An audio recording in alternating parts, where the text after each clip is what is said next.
and a very warm welcome. You're watching Gravitas with me, Molly Gambhir. Let's get started.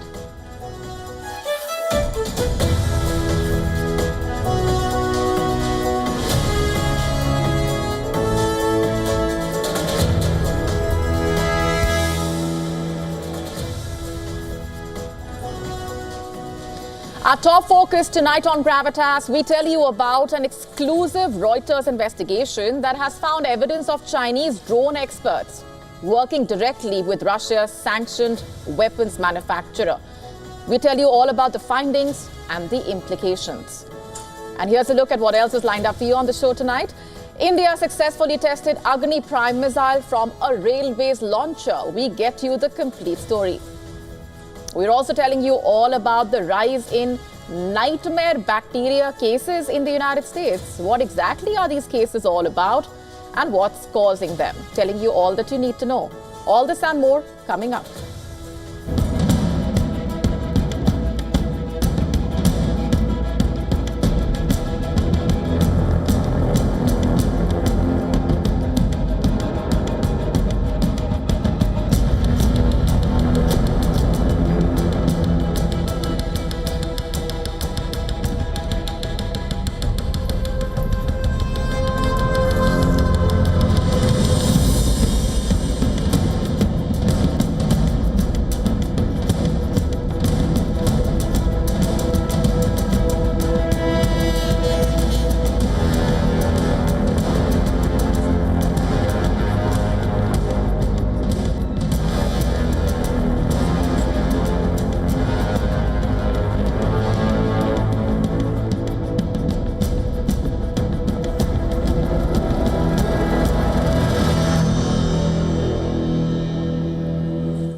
Our top focus. Since the war in Ukraine started almost 4 years ago, the West has repeatedly accused China of helping Russia's war efforts. In fact, Ukraine's President Volodymyr Zelensky has even claimed the capture of Chinese soldiers fighting for Russia. The US has also accused China of providing very substantial support to Moscow's war machine, and yet all along, China has vehemently denied these allegations. It insists it does not supply lethal weapons to any party in the conflict. But today, a new report appears to blow the lid off those claims. An exclusive investigation by Reuters revealing Chinese drone experts have been working inside Russia at a state-owned weapons manufacturer that is under Western sanctions. This, according to 2 European security officials and documents reviewed by the news agency. These Chinese specialists have reportedly flown to Russia repeatedly. They have visited the state-owned arms maker under Western sanctions, not once or twice, but over half a dozen times since the second quarter of last year. And during that same period, by the way, Kupol reportedly received shipments of Chinese-made attack and surveillance drones. And according to the report, the shipments were routed through a Russian intermediary. The evidence includes business invoices and bank statements. And they show that Kupol received more than a dozen one-way attack drones from the Chinese drone maker. The supplier basically was a Russian defense procurement company. That company is already under US and European Union sanctions. In September last year, it was reported that Kupol had developed a new drone. It was built in China with help from local specialists. Now, there seems to be more evidence to support that finding. Specific details mentioning extensive involvement of the Chinese experts in tests and technological work on military drones inside Russia. And by now, we all know how drones are playing a decisive role in Russia's war efforts in Ukraine. According to Reuters, the Chinese Foreign Ministry says it knows nothing about this. In fact, in a statement, it said, and I'm quoting here, China has always maintained an objective and fair position on the question of the Ukraine crisis, never providing lethal weapons to any party. and strictly controlling dual-use items, including drone exports, quote unquote. But the Kremlin, the Russian Defense Ministry and Kupol are yet to respond on this. Remember, the United States and Europe have repeatedly warned about Chinese companies supplying Russia, and some of those firms are already under the sanctions imposed by the West at the start of the Ukraine war. And yet, the flow continues. In July, Kupol had reportedly started mass producing thousands of drones with Chinese parts, engines included. The drone is modeled on Iran's Shahid drone. It can fly hundreds of miles, lock onto a pre-programmed target, and then dive down to explode on impact. Ukraine saying Russia uses about 500 of them every month. And officials believe the Chinese shipments and visits could point to new projects, perhaps even new drone models. The report also citing a letter from the sanctioned Russian arms maker to the Chinese drone maker, showing that in the second quarter of 2024, the procurement company billed the weapons manufacturer for more than half a dozen drones produced by the Chinese company. There is also a corporate document from the Chinese maker that confirms deliveries of A140 and A900 one-way attack drones and scheduled deliveries of other models. What's more, the Russian company's own reports also describe flight tests of these drones at Russia's military test site. And Chinese experts were reportedly, they visited this facility, assembling the drones, training Kupol staff, joining test flights. Travel records showing, reportedly, they flew out of the region immediately after. Officially, they were described as employees of TSK Vector. But European officials cited in the report saying that they were Chinese technicians. By mid-2025, the Chinese company had billed Vector more than 5 million yuan. That's about 700,000 US dollars for A200 drones fitted with anti-jamming equipment and other supplies. Kupol's Chinese connections do not stop there. Another test report describing a different drone. This one made by Chinese firm Honan Hao Tianyi. In fact, it's a vertical takeoff and landing drone capable of surveillance, reconnaissance, and strike missions. The picture seems to be clear. Chinese expertise, not just influencing, it seems, but directly embedded in Russia's sanctioned drone industry. And at a time when drones are at the very heart of the war in Ukraine, the West may keep warning. China may keep denying. But the documents and the visits revealed in this report telling a different story. One that suggests China's role in Russia's drone warfare is far deeper and far more direct than Beijing is willing to admit. And as the war in Ukraine drags on, drones are not just weapons. They are game changers. China may well be shaping that game.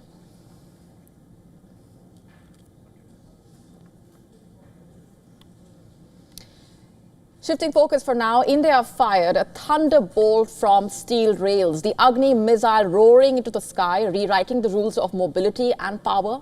Only 4 nations on Earth command this technology, and India just joined that elite club. Our next report explaining why this missile is called a game changer.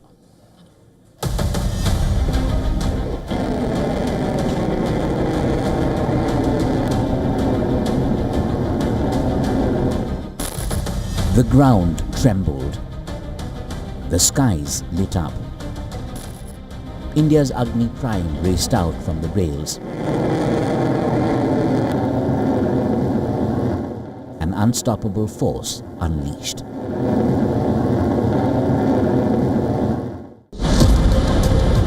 With one launch, India storms into the exclusive club of global missile heavyweights. Rail-based launchers mean missiles can ride hidden through 70,000 kilometers of Indian railway tracks, emerging anywhere, anytime. Then vanish before enemy satellites focus. The sheer unpredictability and speed are game-changing. India now joins an elite list of nations to have this unique technology of launching missiles from a mobile track.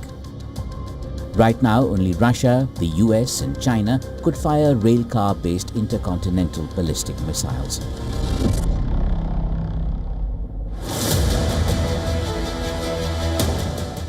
Agni-Prime, a next-gen sibling in the Agni missile family, boasts a range of up to 2,000 kilometers, more than enough to cover strategic threats from the region. Agni-Prime is the middle punch in a devastating series of Indian missiles. The Agni series anchors India's nuclear deterrence. Agni-1, Agni-2, Agni-3, Agni-4 and powerhouse Agni-5. Each missile a warning to adversaries, each launch a signal to the world.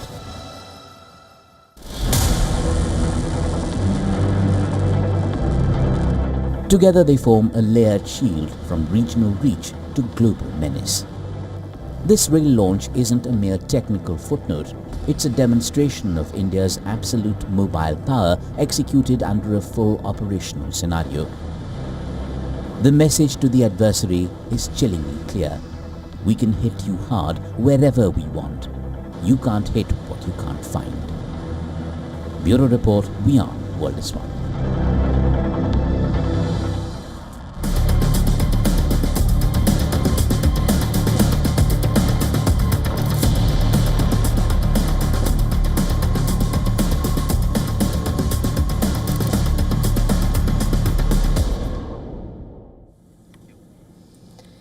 Moving on for now, in a move carrying significant importance for Palestinians across the occupied West Bank, US President Donald Trump has reportedly assured Arab and Muslim leaders that he will not allow Israel to move ahead with annexing Palestinian land in the West Bank.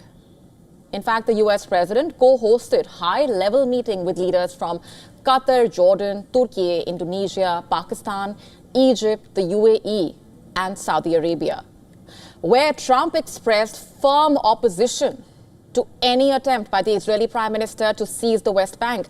And this assurance coming at a very critical moment, by the way. Since the outbreak of the Israel-Hamas war in October 2023, Israel has expanded its presence across the West Bank. According to an Israeli liberal advocacy organization, Israel has taken over more than 120 illegal outposts during this period. 120 illegal outposts during this period. That is nearly 40% of all such sites documented since 1996. Just last month, Israel approved the construction of a controversial settlement known as E1, located east of Jerusalem, a project that would effectively split the West Bank in half and make the prospect of a two-state solution nearly impossible. Israeli action in the occupied West Bank continues to only increase. Just earlier today, Israel closed the only land crossing linking more than 3 million Palestinians in the West Bank to Jordan, restricting the movement of people, imports, exports on both sides. The crossing is expected to be reopened tomorrow. Annexation has triggered sharp criticism from the international community. Earlier today, the French president has said that any attempt by Israel to annex parts of the West Bank would be a red line for the United States, adding that it could represent the end of Arab-Israeli diplomatic normalization. The French president also claimed that he had been given that assurance by none other than Donald Trump. Arab leaders have also said that any formal takeover of Palestinian land could not just impact the future of the two-state solution, but also the Abraham Accords. The US brokered agreements from Trump's first term that normalized ties between Israel and several Arab nations. And these developments coinciding with increasing pressure on Netanyahu. A large number of countries, including US allies like Britain, France, have recently recognized the Palestinian state. And calls from some of the far-right members of Netanyahu's coalition to push for annexation have been growing. Elections are scheduled in Israel next year. So could the Israeli Prime Minister see annexation of the West Bank as a political opportunity to appease his hardline supporters is the immediate question. Now, it's important to note here that Trump's current stance echoes the origins of the Abraham Accords. In 2020, Israel suspended its West Bank annexation plans after the UAE agreed to normalize ties in return for such a pledge. Regarding the war in Gaza, Arab leaders urged Trump to push Netanyahu towards ending the war and to guarantee the entry of humanitarian aid into Gaza. The U.S. envoy Steve Witkoff revealed that Trump presented a 21-point proposal aimed at resolving the Gaza war. Witkoff said he expected a breakthrough related to Gaza in the coming days. In fact, Netanyahu is expected to meet Trump at the White House this coming Monday itself. Now, could this meeting finally pave the way for ending the war in Gaza that has claimed more than 65,000 lives is the big question. And could it also put an end to the Israeli annexation of the West Bank? The world will be closely watching the developments.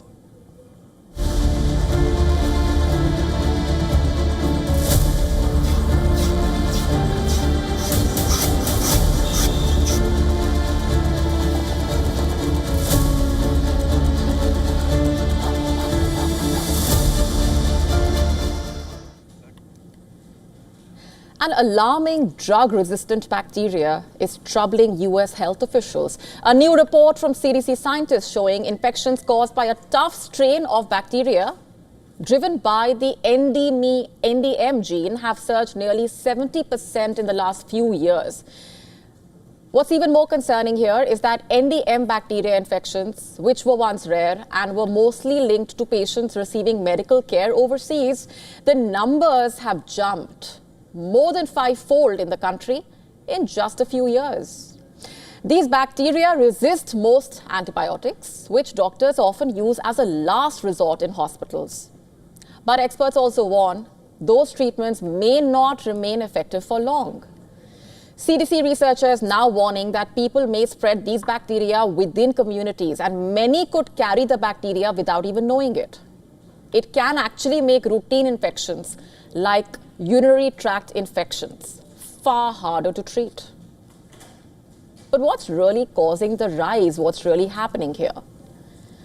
Misuse and overuse of antibiotics playing a huge role, especially during the COVID-19 pandemic, when the doctors, remember, prescribed antibiotics at a much higher rate. The report analyzed data from 29 US states that basically track antibiotic-resistant infections. In 2023 alone, they recorded over 4,300 cases, of which nearly 1,900 of them involved the dangerous NDM gene. Now, those numbers likely represent only a fraction of the problem here.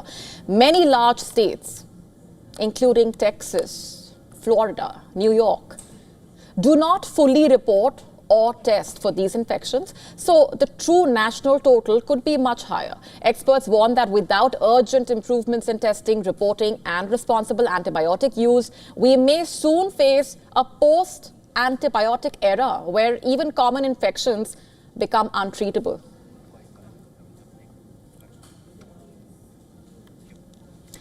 And before we go on any further, here's a quick look at what else is lined up for you on the show tonight. With multiple mysterious drones spotted in Denmark, we are getting you the implications and the reactions. That's coming up in just a bit.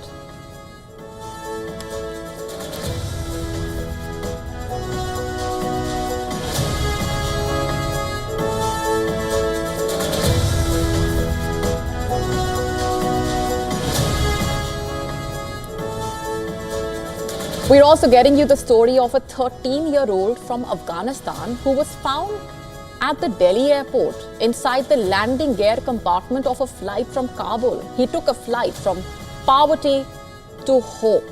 That's coming up in just a bit.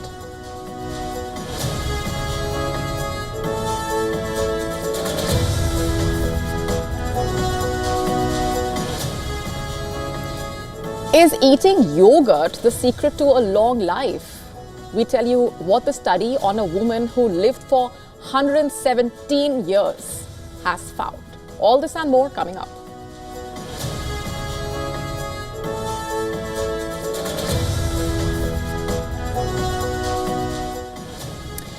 The Israeli Air Force has hit back hard. Less than 24 hours after a Houthi drone attack, Israeli jets have hit back with precision and force. Israeli fighter jets carried out deadly airstrikes on Yemen's capital, targeting Houthi military camps. Houthi-run Al-Masirah TV calling it Israeli aggression, reporting explosions, reports in fact confirming blasts in the city. The attack happened moments before the Houthi leader was supposed to give his weekly televised address. And according to the Israeli defense minister, dozens of Houthi operatives have been eliminated in the Air Force strikes. The targets included the security and intelligence apparatus of the Houthis, including military camps, General Staff Command headquarters, security and intelligence compounds. However, this is not the first time that Israel has attacked Houthis in Yemen. In the past as well, Israel has attacked the Iran-backed militia, targeting Yemen's Hodeidah port. Further, in March this year, the US, along with the UK, had launched a large campaign of air and naval strikes against the Houthis before it agreed to an Oman-brokered ceasefire in the month of May. So the Israeli attacks, a response to the Houthi drone attack on Israel's port city. Yemeni drones pierced through Israeli defenses, leaving Israel's Iron Dome exposed like never before. Our next report telling you more.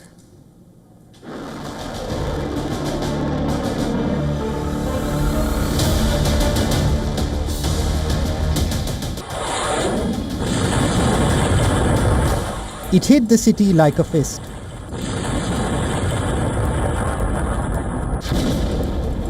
Not intercepted, not diverted. A weapon straight into the heart of an Israeli city. Panic tore through the streets of Eilat as the Houthi drone launched from a theatre of war thousands of kilometers away in Yemen smashed home. This was a catastrophic failure of Israeli intelligence and defense.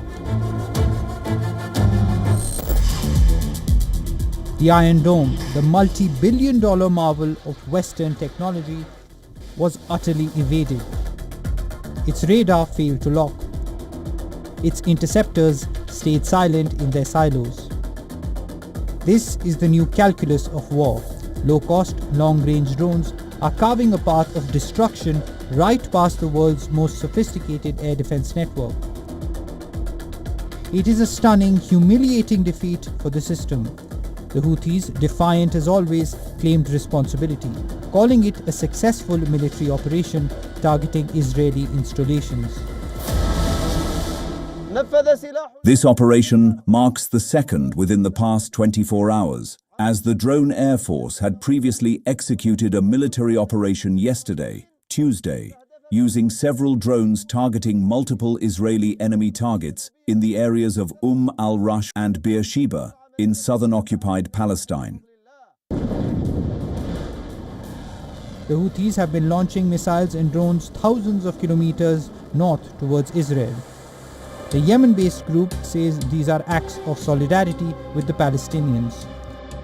Most of the dozens of missiles and drones launched have been intercepted or have fallen short of Israeli territory. Bureau Report WION World is One.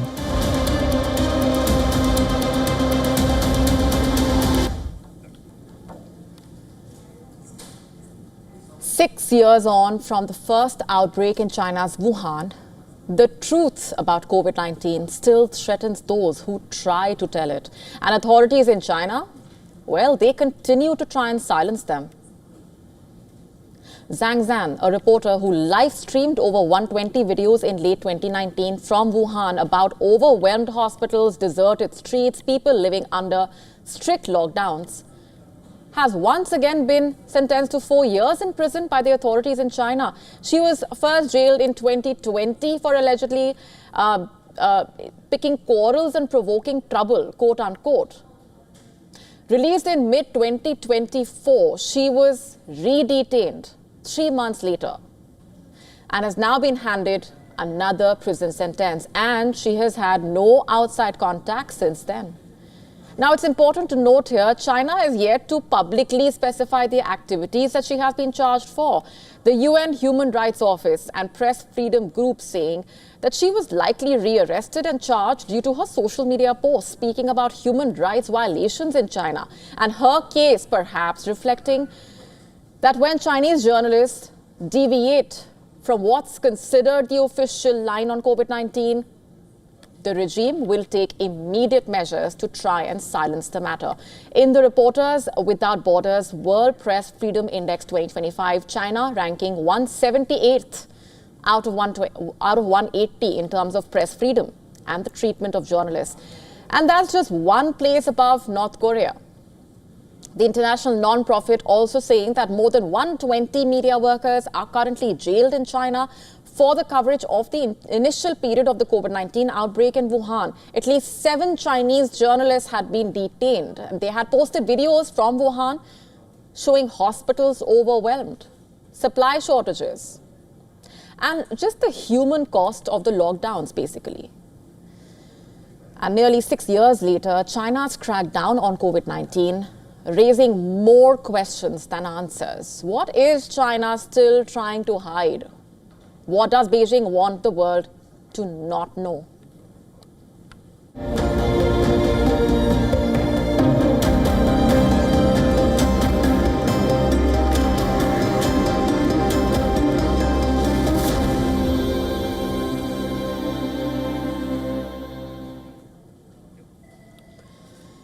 Is Iran ready to hit Israel through spies in the IDF as well as in the nuclear command? We're asking that question because Iranian state television released footage of what it claims are secret documents exposing Israel's most guarded military and nuclear programs.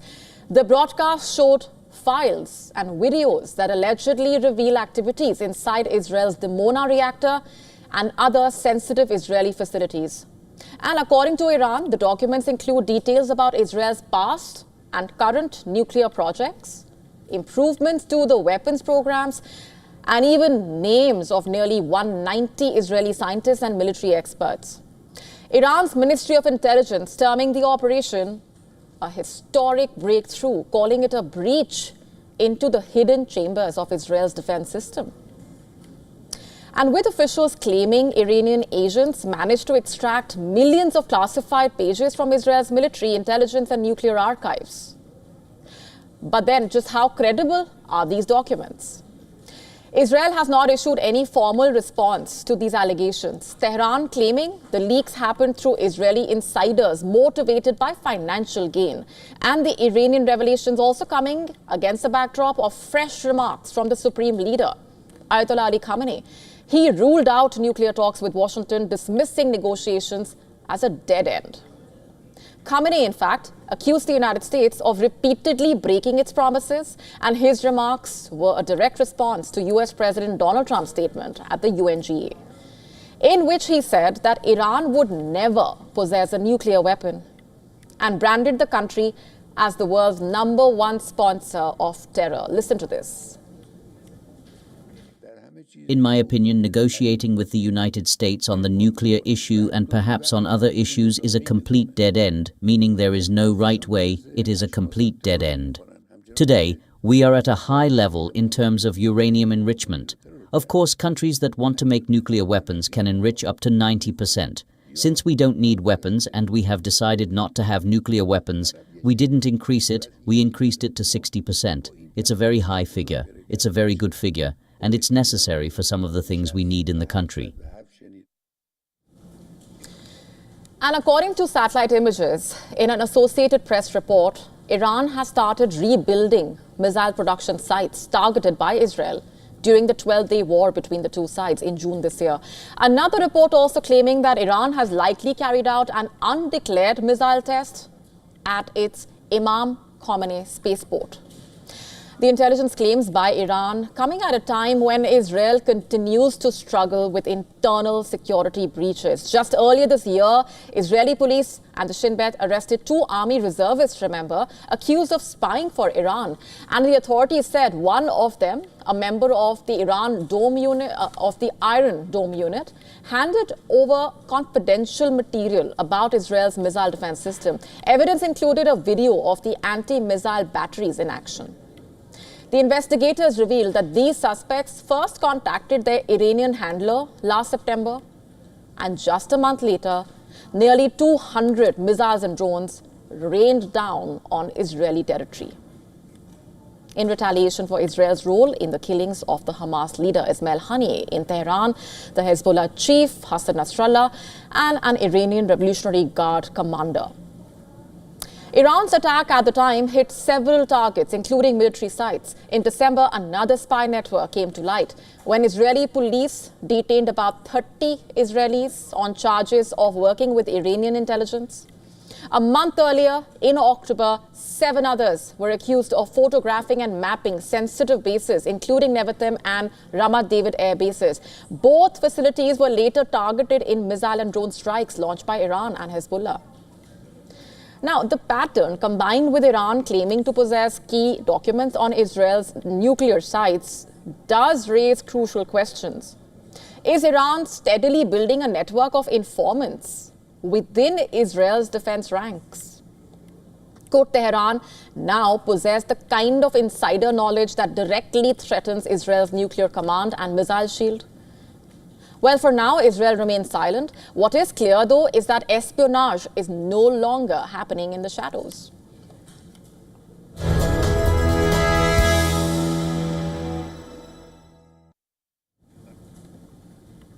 If you are in the market for a new home, New Zealand might be your answer. But just be prepared to invest millions over the next few years if you are serious about the plan. That is the opportunity that the New Zealand government is offering with its so-called golden visa, designed to boost a flagging economy. Let's tell you more about it. The country is rolling out the welcome mat for wealthy investors, and the response has been rather swift. Americans, Chinese, Hong Kong investors are lining up with lower investment thresholds, shorter residency requirements, and fewer restrictions. The nation is positioning itself as a safe haven for high net worth individuals. The new rules for the Active Investor Plus visa came into effect in April, lowering investment thresholds, removing English language requirements, and cutting the time required to establish residency from 3 years to just 3 weeks. And now, within a matter of months, Immigration New Zealand saying the scheme has attracted 308 applications. Before these changes, the visa attracted just 116 applications over 2.5 years. And Americans, interestingly, are leading the surge in New Zealand's golden visa applications, followed by Chinese and Hong Kongers. The next top countries, including Germany, Japan, Vietnam, South Korea. According to immigration experts, Asian investors are likely drawn by the lower tax thresholds and also the less bureaucracy in a way. Meanwhile, Americans seem to be moving to New Zealand due to the political climate under US President Donald Trump and uncertainty over social issues back home. All of these issues have reportedly made New Zealand an attractive, bold hole for wealthy investors. And especially in the case of wealthy Americans, there is a pattern. After Trump's 2016 election, visits to the country's immigration website rose almost 2,500%, 2,500%. When the US Supreme Court overturned Roe versus Wade, visits quadrupled to 77,000. After Trump's 2024 win, US interest in New Zealand's property market surged again. But billionaires taking up residency or citizenship in New Zealand also coming with controversy. After the PayPal co-founder received citizenship in 2017, despite spending only 12 days in the country, former Prime Minister Jacinda Ardern, remember, took steps to tighten the investment visa rules. And she also banned foreign home ownership in the year 2018. Citing concerns that foreign buyers were driving up the housing prices there. And then last month, the New Zealand government announced that holders of golden visas can now buy homes valued over $5 million. Under the new rules, basically, 241 applied under the growth category, requiring a minimum $5 million investment over the course of 3 years. And this makes New Zealand more attractive to potential investors because they can now invest in real estate for personal or family use, not just for business or commercial purposes. 67 applied under the balanced category, requiring $10 million over 5 years. Immigration has approved 39 applications, with another 197 approved in principle. Their combined investment is expected to bring New Zealand $248.8 million. And according to estimates, the business immigration could generate $5 billion per year for New Zealand, with an additional $5 billion boost from such property purchases. The visa changes are part of a series of policies rolled back by the right-wing coalition to boost the economy. And the other measures have attracted so-called digital nomads and also made it easier for migrant workers to move to New Zealand. As for the New Zealanders themselves, they seem to be leaving their country in record numbers, interestingly, seeking better job prospects and higher wages. Between July 2024 and July 2025, 73,400 left, while only 25,800 returned.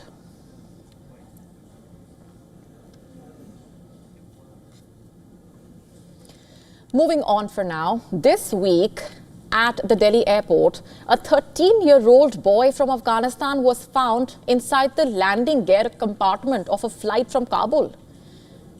He told officials he had climbed into the undercarriage out of curiosity. But what started out as a child's impulse became a harrowing journey.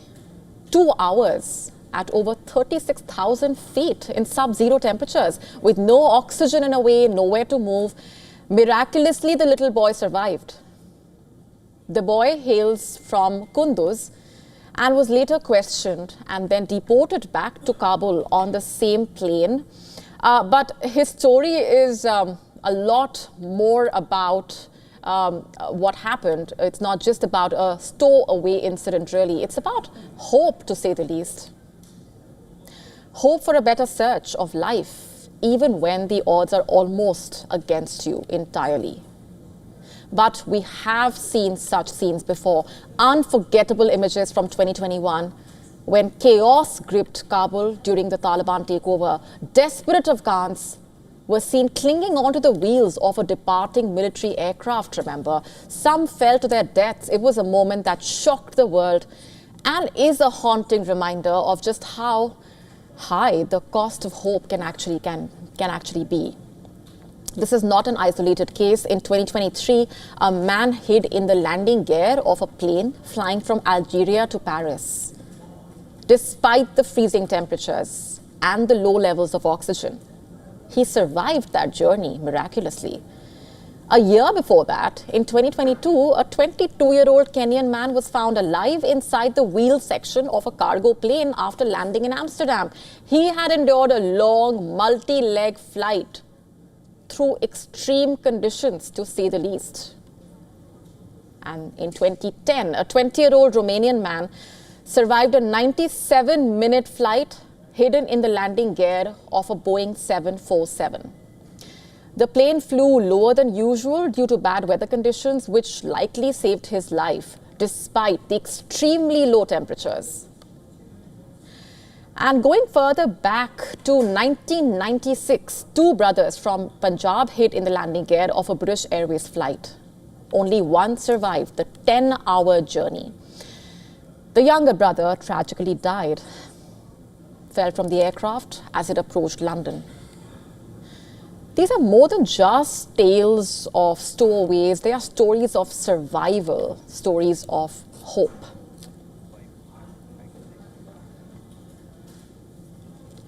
Moving on for now, Russian jets, Russian drones, NATO's borders are under pressure, and the allies are arguing while Moscow is denying, but the airspace violations keep piling up. NATO facing its toughest test?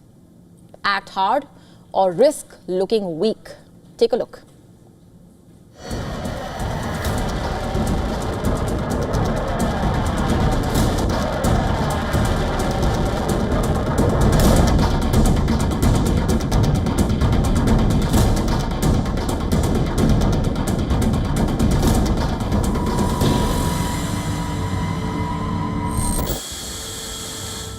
Warplanes breach borders, warnings go up in smoke. NATO debates scrambles jets, bolsters eastern flank, Russia is probing and prodding. Tensions hit boiling point. Inaction is not an option, but whose finger will be on the trigger?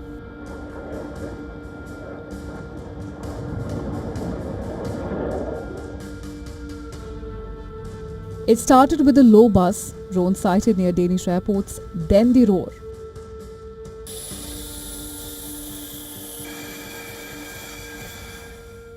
Fighter jets tearing into Estonian airspace, drones shot down over Poland.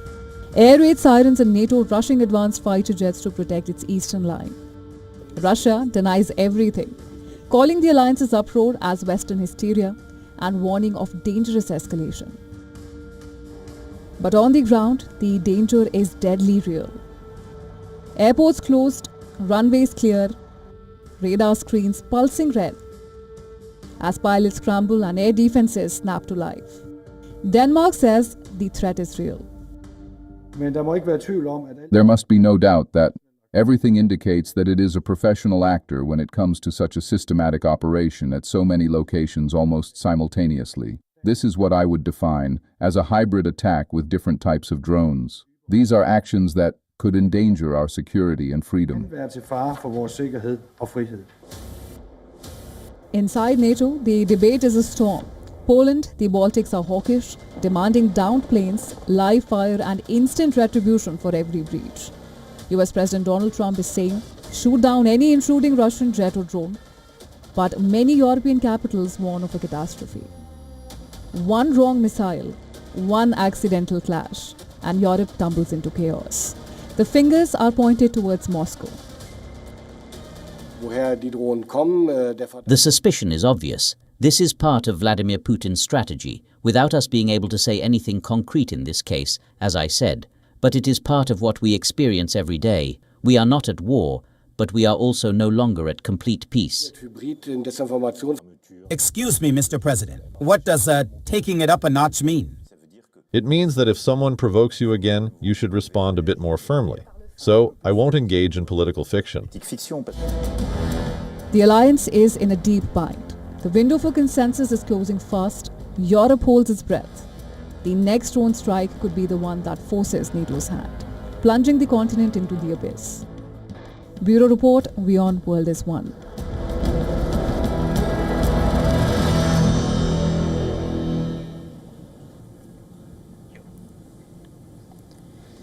Recognized as one of the strongest storms in the world, Typhoon Ragasa churned through parts of the Western Pacific and slammed into southern China, whipping up massive waves, triggering floods in its wake. After sweeping through the northern Philippines and Taiwan, Ragasa brought densely populated cities to a standstill in some parts from Tuesday afternoon before making landfall on the southern Chinese city of Yangjiang on Wednesday. The devastating calamity claimed at least 14 lives in Taiwan. The visuals on your screen showing the scale of the devastation in a small Taiwanese town after flooding caused by the barrier lake overflowed and washed away a bridge there. Taiwan's fire department saying dozens still remain missing. Residents in a mud-clogged area facing water shortages even as cleanup efforts continue. Listen to this. We have to look for groundwater ourselves since the water supply is cut, those that are pumped out. Only that water is clean. We cannot use spring water. And other than that, we have to purchase bottled water. The elderly in Taiwan are caught in the middle of that storm, trapped in their homes in some parts, hoping for peace to prevail. An 88-year-old man has been trapped inside his second-floor home for days after floods wrecked and blocked access to his family-run grocery store. You have to endure it until I can go downstairs.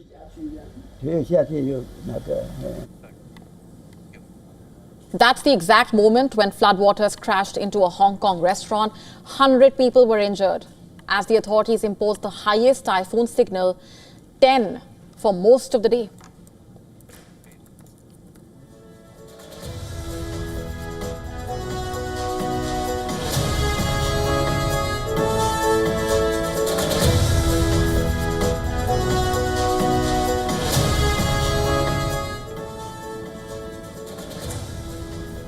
Shopkeepers in China spoke about their hardships after the typhoon brought about a meter-tall flood waters through their front doors and damaged their merchandise as well.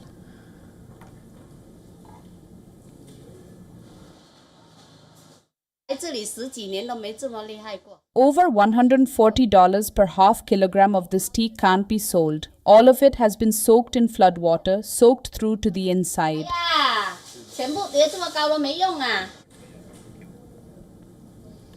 In China, the typhoon displaced nearly 1.9 million residents in southern Guangdong province. Schools, factories, transportation services were shut down in about a dozen cities. Ragasa is now traveling along the southern Chinese coast towards Vietnam and has weakened into a tropical storm. However, the threat of heavy rainfall remaining for China, Vietnam and other parts of Southeast Asia.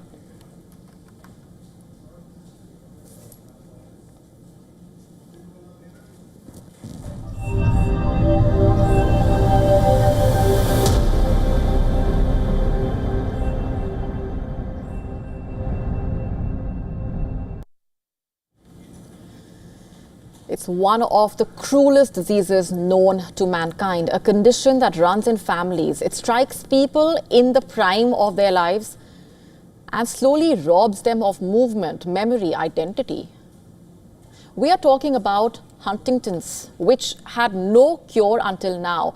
It is often described as a mix of Parkinson's, dementia, and motor neuron disease. It strikes people in the prime of their lives, in the age of 30s or 40s. It slowly takes away movement, memory, speech, identity. In what scientists are now calling a spectacular breakthrough, doctors for the first time have successfully slowed down the disease. This looks at what could be a turning point in the fight against the disease. But in a new clinical trial, scientists in the UK have managed to slow down the progression of the disease by 75%, which means the kind of decline expected in just 1 year would now take 4. And this could offer patients the possibility of decades of good quality life. It is a breakthrough that left even hardened researchers emotional. One patient who had taken early retirement is now back at work. Others who were expected to need wheelchairs are still walking.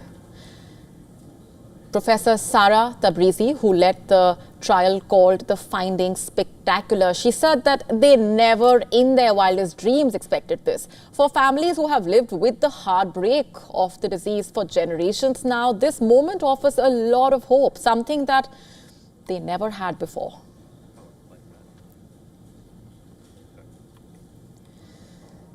What is the secret to living a long life? What all do you need to do if you want to live for, say, 100 years or even more? Could something as simple as eating yogurt be the answer? And here's why that question comes up. Let's first tell you about a woman who lived to 117, and now we might be able to understand just how that happened. If you want to have a long life and live beyond 100 years, here's what you should know perhaps.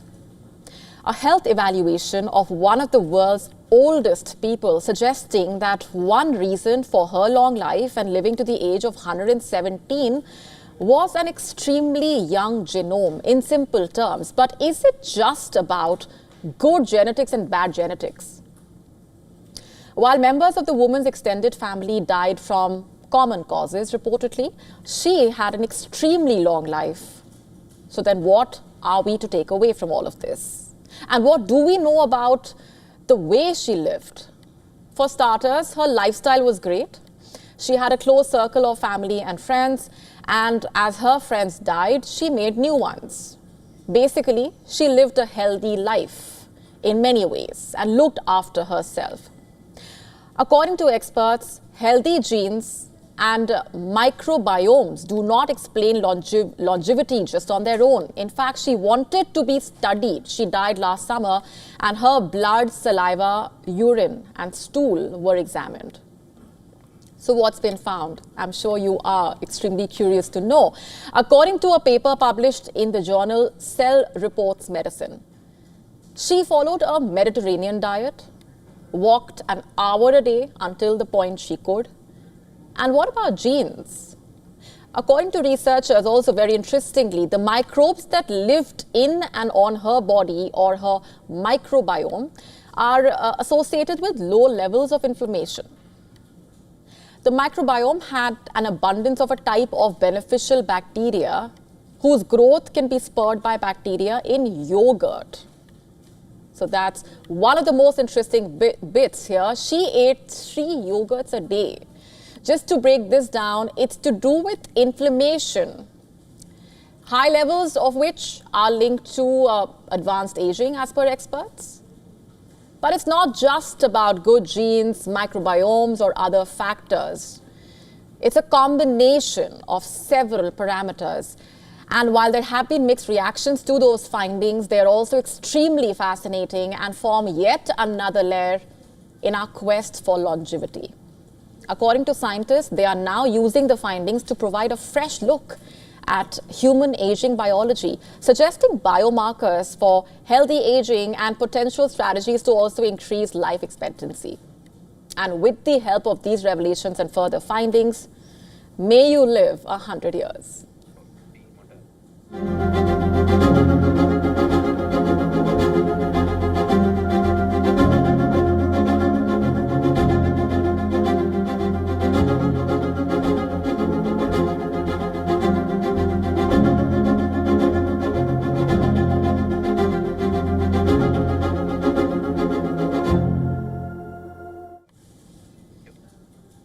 Humans have always built tools faster than they have built ethics. But when member states gather in November to debate UNESCO's proposed framework for neurotechnology, it will be marking a rather rare moment, an attempt to anticipate the consequences of a technology before it fully takes hold. It was a watershed moment. In March 2024, 29-year-old Noland Arbo live-streamed a video of how he plays chess on the computer using his brain to move the cursor. He then proceeds to move the cursor on the screen just by thinking about taking it there. Imagine that. Just 3 months before the video aired, he had undergone a surgery in which a brain-computer interface, also known as BCI, had been implanted in his brain. He became the first human recipient of a BCI chip, famously made by Elon Musk's biotech startup, Neuralink. And in the video, when the Neuralink representative asks for the music to be turned down, he obliges. To say that the Neuralink chip has changed his life is an understatement, of course. It has allowed him to play games, use the internet, and just connect with the outside world. He has also become an unwitting celebrity with appearances on talk shows and the subject of intense media attention. And his experience also triggers fundamental questions that neuroscientists have been asking for decades now. So what else can that chip read? What do we know? When technology can access our thoughts, reveal behavioral traits, augment or even incapacitate cognitive abilities, then what ramifications does that have beyond medicine? And what happens if that technology is then used to control or even manipulate or alter? BCIs simply connect to the brain either through a wearable device like a cap or by being surgically attached to the brain tissue. And the closer to the brain that the chip is, the more accurately it can read those signals. The technology is rudimentary at best, but the leaps that neuroscience has made have been astonishing. 12 people now have Neuralinks chips implanted in their brains, and there is a slew of startups around the world producing BCIs. China, late to the game, has already caught up. Chinese scientists have produced a device that decodes the brain's electrical impulses into simple commands using a large language model. In the year 2021, Chile made an extraordinary move to protect neuro rights. It amended its constitution to safeguard cerebral activity and the data derived from it, granting them equal status to personal organs and prohibiting their sale or manipulation. And the same year, UNESCO's International Bioethics Committee published a report about technology-enabled threats to cerebral integrity and personal identity. And in the year 2023, during the 42nd session of the UN body's General Conference, member states unanimously decided to prepare a global standard-setting instrument on the ethics of neurotechnology. The preliminary report and the draft recommendations will be presented for adoption in November 2025. From Orwell's Thought Police in 1984 to Black Mirror's memory playback dystopias, science fiction has long been predicting the advent of dark scenarios created by technology. But what if thoughts can be implanted into people's minds? Who does the data from someone's mind belong to, and how can it be used? If soldiers can be trained to suppress fear, for example, what would that mean for war?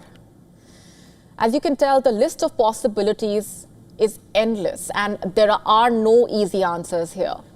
The UNESCO framework will not answer all of those riddles, but it will try to settle down the principles, much like the Geneva Conventions did for war. The stakes are high, to say the least. Humanity has a long history of developing technology before it learns how to use and regulate it. Will this time be any different, is the question.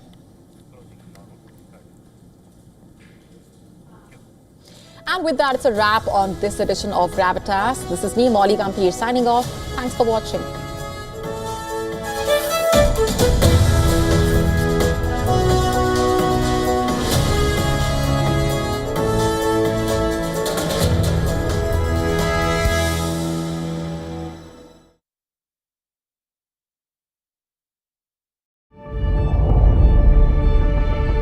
The Earth is sending distress signals.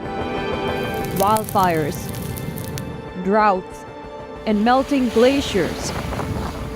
Can we reverse the damage? Explore the harrowing effects of climate change.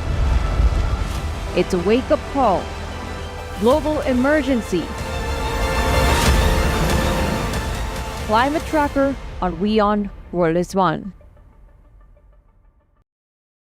WION, India's global voice, the channel that brings you the biggest stories from across the world through India's lens.